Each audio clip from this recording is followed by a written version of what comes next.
Hello friends, today we are starting a series of new videos based on class 10th history. The name of the chapter is Nationalism in Europe. Nationalism is a dangerous and a complex ideology which has led to the displacement of multinational empires.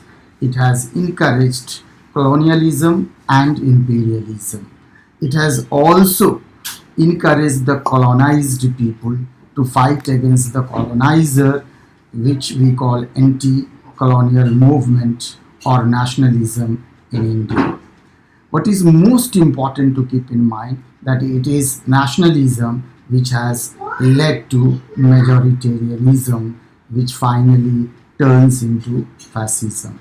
That is why it is a complex ideology. It has many shades, layers, and perspectives.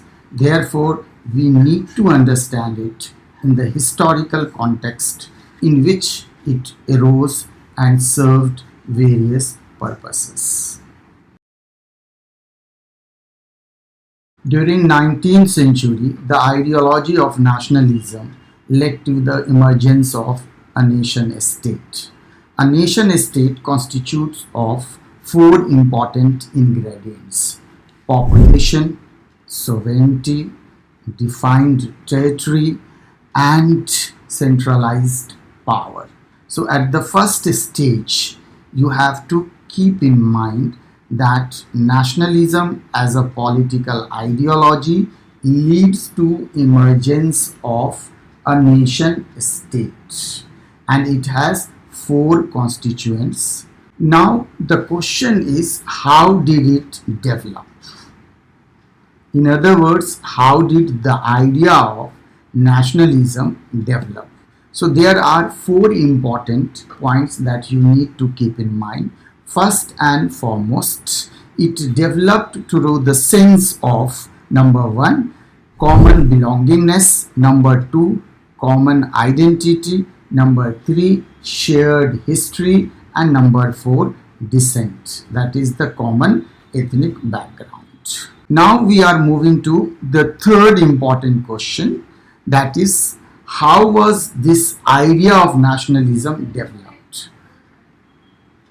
So we are going to look at the agents which help in the development of the idea of nationalism amongst the people. So again, there are three major important agents that we have identified, and they are struggle. So you can say that the idea of nationalism was forged through number one, struggle, number two, the action of leaders, and number three, common people. So these three played very important role in the emergence of the ideology of nationalism.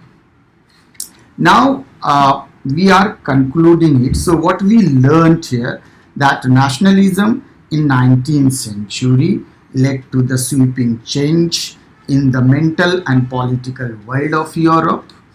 It finally led to the emergence of a nation state, and in the emergence of the nation state, there are three important constituents which played very important role. They are the struggle, action of the leaders, and the common people. Now we can link it with the introduction of the chapter, where a series of four paintings have been discussed, which have been done by Frederick Soriu, and in those four paintings he has imagined the emergence of a nation state during 19th century.